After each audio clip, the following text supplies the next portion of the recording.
সর্বোপরি আমি এই কথাটি বলতে চাই যে জেলা প্রশাসনের যে ভূমিকাটি আছে সেই জায়গাটিতে আমরা একেবারেই সার্বক্ষণিক আমরা সেই সহায়তা বা সেই জায়গাটিতে আমরা কাজ করে যাব।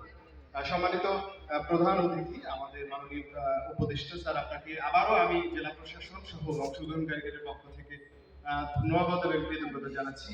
পাশাপাশি 5টি সংগঠন এই সম্মেলন আয়োজনে তারা কাজ করেছে, তাদেরকেও আমি ধন্যবাদ এবং কৃতজ্ঞতা জানাচ্ছি যে এই চমৎকার এবং পরিবেশ রক্ষায় আপনাদের যে চমৎকার উদ্যোগ, এই উদ্যোগটি আগামী দিনে আরো বেশি বেগবান হবে সেই প্রত্যাশা ব্যক্ত করে আমি আমার বক্তব্য শেষ করছি। ধন্যবাদ সবাইকে।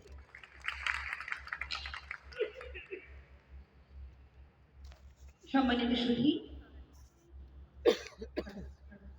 এই পর্যায়ে শুভেচ্ছা বক্তব্য রাখার জন্য বিনীতভাবে অনুরোধ জানাচ্ছি বাংলাদেশ রিভার ফাউন্ডেশনের মাননীয় চেয়ারম্যান জনাব মোহাম্মদ মনির হোসেন মহোদয়। আপনারা অনুমতি দিলে আমি একটু বিদায় নিই, আমার অন্য একটা অনুষ্ঠান যান।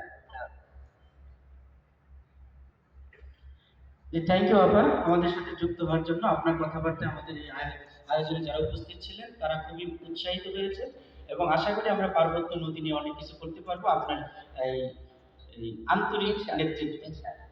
ধন্যবাদ।